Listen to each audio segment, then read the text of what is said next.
Hello everyone, I am Shikha. Welcome back to my YouTube channel. So आज हम पढ़ने वाले हैं amino acid and protein, and ये अमाइनो एसिड एंड प्रोटीन की 5th वीडियो है। इससे प्रीवियस वीडियो में हमने अमाइनो एसिड के स्ट्रक्चर्स, उनकी प्रॉपर्टीज, प्रोटीन्स के स्ट्रक्चर्स डिफरेंट लेवल पे, रामाचंद्रन प्लॉट, ये सब हम डिस्कस कर चुके हैं। सो आज हम डिस्कस करेंगे प्रोटीन का डीनेचुरेशन। प्रोटीन का डीनेचुरेशन क्या होता है? क्या होता है? प्रोटीन में प्राइमरी स्ट्रक्चर होता है, प्राइमरी फोल्ड होता है, सेकेंडरी स्ट्रक्चर बनता है, सेकेंडरी फोल्ड होता है, टर्शरी बनता है, देन हमारा क्वार्टिनरी बनता है। बट प्रोटीन जो बायोलॉजिकली एक्टिव होती है वो टर्शरी पे एंड क्वार्टिनरी स्ट्रक्चर पे होती है। प्राइमरी पे एंड सेकेंडरी स्ट्रक्चर पे कभी भी प्रोटीन बायोलॉजिकली एक्टिव नहीं होती, प्रोटीन का कोई फंक्शन नहीं होता, वो बायोलॉजिकली इनएक्टिव होती है। जब भी डीनेचुरेशन होता है तो प्रोटीन डीनेचुरेशन की वजह से जो उसकी नेटिव फॉर्म होती है उसको लूज कर देती है और प्राइमरी स्ट्रक्चर पे आ जाती है। वो प्राइमरी से सेकेंडरी पे गई, सेकेंडरी से टर्शरी पे गई, टर्शरी से क्वार्टिनरी पे गई, बट जैसे ही उसको डीनेचुरेशन कंडीशन मिली, डीनेचुरिंग कंडीशन मिली, तो वो फिर से कहाँ आ गई? प्राइमरी पे आ गई या सेकेंडरी पे आ गई। वो डिपेंड करता है, बहुत ज़्यादा एक्सटेंसिव डीनेचुरिंग कंडीशन है तो वो सेकेंडरी पे आती है, अदरवाइज प्राइमरी पे आती है। तो इस तरीके से प्रोटीन अपनी बायोलॉजिकली एक्टिव स्टेट को छोड़ देती है, वो अब एक्टिव नहीं रहती, फंक्शनल नहीं रहती, वो अब हमारी डिसफंक्शनल नॉन फंक्शनल प्रोटीन बन जाती है। इसको बोलते हैं डीनेचुरेशन होना प्रोटीन का। अब क्या होता है, कौन कौन से इंटरेक्शन ब्रेक होते हैं जब प्रोटीन का डीनेचुरेशन होता है? जब भी प्रोटीन का डीनेचुरेशन होता है तो हमारा उसका सारे non covalent interaction, covalent interaction, inter disulphide bond, intra disulphide bond, ये सब ब्रेक हो जाते हैं। ओनली पेप्टाइड बॉन्ड होता है जो कि डीनेचुरेशन से ब्रेक नहीं होता। इसलिए प्रोटीन का जो प्राइमरी कॉन्फॉर्मेशन है, प्राइमरी स्ट्रक्चर है, वो एग्जिस्ट करता है, अदरवाइज सारे स्ट्रक्चर डिस्टॉर्ट हो जाते हैं। प्रोटीन का जब भी डीनेचुरेशन होता है तो सारे बॉन्ड ब्रेक हो जाते हैं, सिर्फ पेप्टाइड बॉन्ड बचता है, जिस वजह से वो प्राइमरी स्टेट में रहती है। अब क्या होता है, कौन कौन से फैक्टर्स हैं, कौन कौन से डीनेचुरिंग एजेंट हैं जिनकी वजह से प्रोटीन का डीनेचुरेशन हो जाता है? हीट की वजह से हमारा मॉलिक्यूलर वाइब्रेशंस जो होती हैं वो इंक्रीज होती हैं, एटम्स की मॉलिक्यूलर वाइब्रेशन इंक्रीज होती हैं। मॉलिक्यूलर वाइब्रेशन इंक्रीज होने की वजह से उनका जो इंटरेक्शन है हाइड्रोजन बॉन्ड का और ये सब वन वाले इंटरेक्शन, ये सब लूज पड़ जाते हैं और प्रोटीन डीनेचर हो जाती है। ऑर्गेनिक सॉल्वेंट्स, कुछ ऑर्गेनिक सॉल्वेंट एग्जिस्ट करते हैं जो हाइड्रोजन बॉन्ड को और हमारे वन वाल फोर्सेस को ब्रेक कर देते हैं। रिड्यूसिंग एजेंट होते हैं जैसे बीटा मरकैप्टोइथेनॉल, बीटा मरकैप्टोइथेनॉल भी डाइसल्फाइड बॉन्ड को ब्रेक कर देती है हमारा। बट इन सब में से जो सबसे ज्यादा इफेक्ट जो आता है वो आता है यूरिया का। तो यूरिया हमारा मोस्ट कॉमन डीनेचुरिंग एजेंट है। अब वो कैसे हमारी प्रोटीन को डीनेचर करता है वो देखते हैं। यूरिया क्या करता है, दो टाइप के इंटरेक्शन को अफेक्ट करता है, एक तो हाइड्रोजन बॉन्डिंग को और एक हाइड्रोफोबिक इंटरेक्शंस को। ये सब हमने जब न्यूक्लिक एसिड का डीनेचुरेशन पढ़ा था उसमें भी पढ़ा था। मैंने आपको बताया था सेकेंडरी स्ट्रक्चर जब भी फॉर्म होता है तो हाइड्रोजन बॉन्ड का फॉर्मेशन होता है।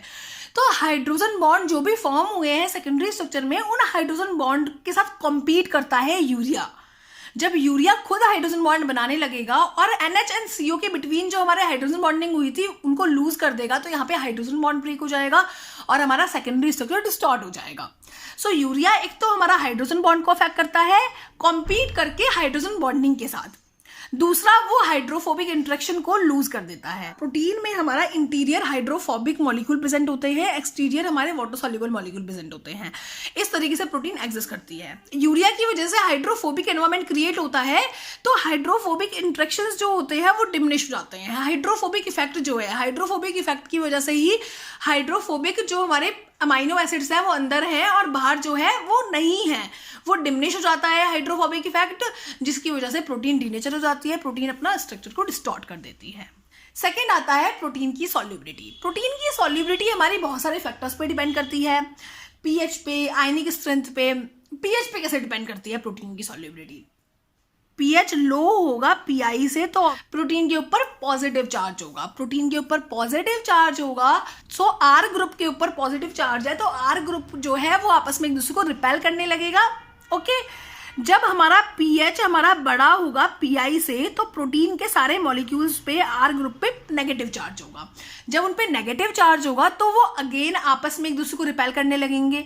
बट जैसे ही pI is equal to pH होगा, जब आइसोइलेक्ट्रिक पॉइंट के इक्वल होगा पीएच, तो हमारा क्या करेगा, सब पे क्या होगा, सब पे हमारा जीरो चार्ज होगा, जिसकी वजह से वो आपस में एक दूसरे को रिपेल नहीं करेंगे तो आपस में वो क्लम्पिंग बना लेंगे, कोई रिपल्शन नहीं होगा और हमारे वो प्रेसिपिटेट बना लेंगे और उनकी सॉल्युबिलिटी डिक्रीज हो जाएगी। सो इन दोनों कंडीशन में तो सॉल्युबिलिटी नॉर्मल रहती है, सॉल्यूबल रहते हैं, बट जैसे ही pH इक्वल होता है PI के तो वो नॉन सॉल्यूबल हो जाते हैं, उनकी सॉल्युबिलिटी डिक्रीज हो जाती है। प्रोटीन यदि हमारा उसके PI से अबव है या उसके PI से बिलो है तो हमारा प्रोटीन सॉल्यूबल रहती है, बट जैसे प्रोटीन जो है वो PI के इक्वल हो जाता है, उसका pH जिस एनवायरमेंट में प्रोटीन है उसका pH PI के इक्वल हो जाता है हमारा, तो हमारी प्रोटीन नॉन सॉल्यूबल होती है। अब नेक्स्ट आता है आयनिक स्ट्रेंथ। आयनिक स्ट्रेंथ पे कैसे डिपेंड करती है प्रोटीन की सॉल्युबिलिटी? आयनिक स्ट्रेंथ में हम एग्जांपल लेंगे सॉल्ट का, दैट इज अमोनियम सल्फेट। अब क्या होता है जब हमारी आयनिक स्ट्रेंथ कम होती है, क्या है हमारी आयनिक स्ट्रेंथ बहुत कम है, आयनिक स्ट्रेंथ हमारी कम है, लो है, एंड यहाँ आयनिक स्ट्रेंथ हमारी हाई है। अब लो आयनिक स्ट्रेंथ थी, इंक्रीज करते चले गए आयनिक स्ट्रेंथ को, प्रोटीन की जो सॉल्युबिलिटी थी हमारी वो इंक्रीज होती चली गई। क्यों इंक्रीज होती चली गई? जैसे ही आयनिक स्ट्रेंथ इंक्रीज होती है वैसे वैसे सॉल्युबिलिटी इंक्रीज होती है प्रोटीन की। ऐसा क्यों होता है? बिकॉज जो हमारे अपोजिट चार्ज ग्रुप थे, कुछ positive charge group amino acid होंगे, कुछ negative charge group amino acid होंगे, वो आपस में एक दूसरे को अट्रैक्ट कर रहे थे, वो अपोजिट चार्ज के थे इसलिए आपस में एक दूसरे को अट्रैक्ट कर रहे थे। बट जैसे ही हमारा आयनिक स्ट्रेंथ हाई हुई तो आयंस आके बाइंड होना स्टार्ट हुए तो उनका जो अट्रैक्शन था वो कम हो गया और उनके ऊपर सेम टाइप का चार्ज आ गया, वो एक दूसरे को रिपेल करने लगे, जिसकी वजह से सॉल्युबिलिटी इंक्रीज हुई। बट एक लिमिट तक, जब एक लिमिट खत्म हो गई और बहुत ज्यादा आयनिक स्ट्रेंथ, यहां तक हमारी सॉल्युबिलिटी इंक्रीज हुई, बट जैसे ही हमारी आयनिक स्ट्रेंथ बहुत ज्यादा आई तो सॉल्युबिलिटी डिक्रीज हो गई प्रोटीन की। यहां तक तो हमारा सॉल्टिंग इन हुआ। सॉल्टिंग इन क्यों हुआ? सॉल्ट डालने की वजह से सॉल्युबिलिटी इंक्रीज हुई। यहां बहुत ज्यादा आयनिक स्ट्रेंथ हो गई तो सॉल्टिंग आउट हो गया।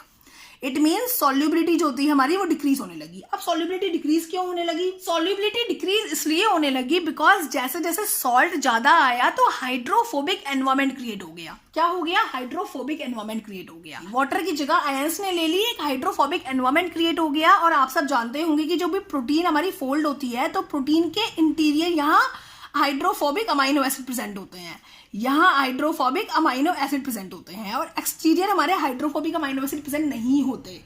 तो क्या हुआ, जब हाइड्रोफोबिक एनवायरमेंट आने लगा सॉल्ट की वजह से तो ये हाइड्रोफोबिक अमाइनो एसिड क्या आने लगे? बाहर की तरफ आने लगे, ये बाहर की तरफ अपीयर होने लगे। अब सारी प्रोटीन के हाइड्रोफोबिक ग्रुप उनके सरफेस पे आ जाएंगे तो हाइड्रोफोबिक अमाइनो एसिड आपस में एक दूसरे को अट्रैक्ट करेंगे और आपस में क्या हो जाएंगे? कोलैप्स बना लेंगे, जिसकी वजह से प्रेसिपिटेट बन जाएगा और सॉल्टिंग आउट हो जाएगा। सो जब हमारा बहुत कम आयनिक स्ट्रेंथ थी तो आयनिक स्ट्रेंथ इंक्रीज होने की वजह से हमारी सॉल्युबिलिटी इसलिए इंक्रीज हुई बिकॉज हमारे ionic strength opposite charge R group पे आके बाइंड हुई, अपोजिट चार्ज अमाइनो एसिड पे आके बाइंड हुई, वो आपस में एक दूसरे को अट्रैक्ट करके प्रेसिपिटेट बना रही थी। बट अब उनका प्रेसिपिटेट बनना कम हो गया और हमारी प्रोटीन ज्यादा सॉल्युबल हो गई। इस प्रोसेस को बोला सॉल्टिंग इन।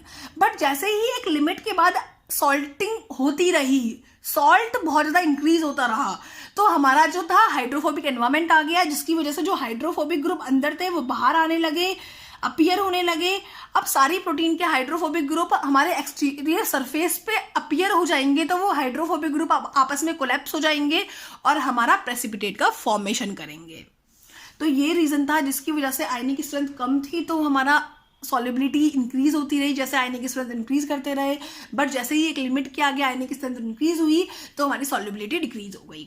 यही सेम हुआ था हमारा किसके साथ? न्यूक्लिक एसिड के साथ। न्यूक्लिक एसिड में भी यही होता है, स्टार्टिंग में सॉल्ट नहीं होता और हम सॉल्ट को ऐड करते हैं तो सॉल्युबिलिटी इंक्रीज होती है, बट एक एक्सटेंट के बाद जब हम सॉल्ट को ऐड करते रहते हैं तो हमारी सॉल्युबिलिटी डिक्रीज हो जाती है। एक क्वेश्चन हमारा जो आता है CSIR में प्रोटीन से, वो हमारा प्रोटीन फ्रेगमेंटेशन और प्रोटीन सीक्वेंसिंग से भी आता है। क्या होता है, जब भी हमें किसी भी प्रोटीन की सीक्वेंसिंग करनी है, पता लगाना है कि उसका अमाइनो एसिड सीक्वेंस क्या है, तो वो हम बहुत सारे मेथड से पता लगा सकते हैं। N terminal analysis, C terminal analysis, Edman degradation, ये कुछ मेथड्स होते हैं। बट ये मेथड्स स्मॉल फ्रेगमेंट होता है पॉलीपेप्टाइड का, उससे डिटरमाइन करते हैं अमाइनो एसिड का सीक्वेंस। सो कोई भी प्रोटीन है हमें उसे पहले फ्रेगमेंटाइज करना होगा, फ्रेगमेंट्स में ब्रेक करना होगा, देन जो वो फ्रेगमेंट्स आएंगे उनका अमाइनो एसिड सीक्वेंस पता लगाना होगा। सो पॉलीपेप्टाइड की और प्रोटीन की फ्रेगमेंटेशन से क्वेश्चन आता है एवरी टाइम। वो एक प्रोटीन का सीक्वेंस दे देते हैं और एंजाइम्स के नेम देते हैं कि अब कितने फ्रेगमेंट्स होंगे प्रोटीन के, इसके रिगार्डिंग क्वेश्चन आता है CSIR नेट JRF में। सो फ्रेगमेंटेशन पढ़ते हैं पॉलीपेप्टाइड का। जो पॉलीपेप्टाइड्स है हमारी, वो दो तरीके से फ्रेगमेंट हो सकती हैं, दो तरीके से उनका ब्रेकेज हो सकता है, या तो वो एंजाइमेटिकली हो या वो नॉन एंजाइमेटिकली हो। इफ हमारा एंजाइमेटिकली उनका ब्रेकेज हो रहा है तो हम उसमें प्रोटीएस एंड पेप्टाइडेस ये सब यूज करते हैं। एंड उसमें भी दो मेथड होते हैं, नॉन सिलेक्टिव वे से हो, रैंडम हो, या सिलेक्टिव वे से हो। अब नॉन सिलेक्टिव वे से होगा तो उससे हम प्रोटीन की सीक्वेंसिंग नहीं कर पाएंगे, तो हम नॉन सिलेक्टिव वे को चूज नहीं करते। सेकेंड होता है सिलेक्टिव वे, नॉन रैंडम। एक पर्टिकुलर सीक्वेंस पे, एक पर्टिकुलर अमाइनो एसिड पे हमारा ब्रेकेज हो पॉलीपेप्टाइड का और प्रोटीन का। सिलेक्टिव वे भी टू टाइप्स के होते हैं, एक्सोपेप्टाइडेज की हेल्प से हो, एंडोपेप्टाइडेज की हेल्प से हो। एक्सोपेप्टाइड मतलब वो टर्मिनल पेप्टाइड बॉन्ड को ब्रेक करेंगे, एंड एंडोपेप्टाइड वो इंटरनल पेप्टाइड बॉन्ड को ब्रेक करेंगे। देन हमारे एक्सोपेप्टाइड भी टू टाइप्स के होते हैं, कार्बोक्सीपेप्टाइडेज, एमिनोपेप्टाइडेज। उन्हें टर्मिनल बॉन्ड ब्रेक करना है, या तो वो कार्बोक्सिल एंड पे टर्मिनल बॉन्ड ब्रेक करेंगे, या वो अमाइनो एंड पे, एन एंड पे और सी एंड पे टर्मिनल बॉन्ड को ब्रेक करेंगे। मोस्टली जो कॉमन यूज होते हैं वो कार्बोक्सीपेप्टाइडेज यूज होते हैं। टू टाइप के कार्बोक्सीपेप्टाइडेज है, carboxy A, carboxy B. Carboxy ए हर एक अमाइनो एसिड को ब्रेक कर देता है, सिर्फ वहां पे लाइसिन, आर्जिनिन एंड प्रोलीन ना हो, ये तीन अमाइनो एसिड ना हो।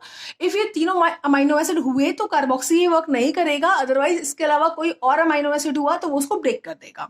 एंड कार्बोक्सी बी सिर्फ वही ब्रेक करता है जहां पे लाइसिन एंड आर्जिनिन हो। इट मीन सी टर्मिनल पे लाइसिन और आर्जिनिन होगा तो ये हमारा लाइसिन एंड आर्जिनिन को रिमूव कर देगा, ब्रेक कर देगा पेप्टाइड को दो पार्ट्स में, एक लाइसिन और पूरा सीक्वेंस बचा हुआ। एंड कार्बोक्सी यही वहां ब्रेक करेगा जहां पे लाइसिन, आर्जिनिन एंड प्रोलीन ना हो, कोई और अमाइनो एसिड हो इनके अलावा, सी टर्मिनल पे। सो हमें ये दो एंजाइम्स को याद रखना है, कार्बोक्सी ए कहाँ ब्रेक करता है, कार्बोक्सी बी का ब्रेक करता है। अब आते हैं हमारे कुछ एंडोपेप्टाइडेज। एंडोपेप्टाइडेज जो कि हमारे इंटरनल पेप्टाइड बॉन्ड को ब्रेक करते हैं, या तो वो हमारे पेप्टाइड बॉन्ड को ब्रेक करेंगे एन साइट पर, या वो हमारे पेप्टाइड बॉन्ड को ब्रेक करेंगे सी साइट पर। कुछ एग्जाम्पल्स देखते हैं जो कॉमन पूछे जाते हैं CSIR में। एक आता है हमारा ट्रिप्सिन। ट्रिप्सिन हमारा एक एंडोपेप्टाइडेज है। ट्रिप्सिन हमारा एक सी साइट पे ब्रेक करने वाला एंडोपेप्टाइडेज है। ट्रिप्सिन क्या करता है, ट्रिप्सिन जहां भी हमारा आर्जिनिन या लाइसिन होता है, जहां भी हमारा आर्जिनिन या लाइसिन होता है उसकी कार्बोक्सिल साइट पर ब्रेक करता है। इफ उसके साइड वाला प्रोलीन ना हो, क्या करता है ट्रिप्सिन हमारा आर्जिनिन और लाइसिन के कार्बोक्सी, ये आर्जिनिन और लाइसिन की एन साइट है, ये आर्जिनिन और लाइसिन की सी साइट है। सो वो सी साइट पे ब्रेक करता है आर्जिनिन एंड लाइसिन की, इफ उसका जो साइड वाला अमाइनो एसिड है वो प्रोलीन ना हो। ये ट्रिप्सिन की साइट ऑफ क्लीवेज है कि वो आर्जिनिन और लाइसिन की कार्बोक्सी टर्मिनल पे ब्रेक करेगा इफ उसके साइड वाला अमाइनो एसिड प्रोलीन ना हो। सेकेंड आता है हमारा काइमोट्रिप्सिन। काइमोट्रिप्सिन भी हमारा एक सी साइट पे ब्रेक करने वाला एंडोपेप्टाइडेज है। काइमोट्रिप्सिन हमारा ब्रेक करता है phenylalanine, tryptophan and tyrosine. It means aromatic amino acid. Aromatic amino acid के कार्बोक्सिल साइट पे इफ साइड वाला अमाइनो एसिड प्रोलीन ना हो, इट मीन्स वो हमारे एरोमेटिक अमाइनो एसिड के कार्बोक्सिल साइट पे ब्रेक करेगा इफ उसके साइड वाला जो अमाइनो एसिड है वो प्रोलीन ना हो। ये उसकी शर्त है, ये उसकी साइट ऑफ क्लीवेज है कि साइड वाला प्रोलीन नहीं होना चाहिए। Then next one is pepsin. Pepsin हमारा एक एन साइट पे ब्रेक करने वाला एंडोपेप्टाइडेज है।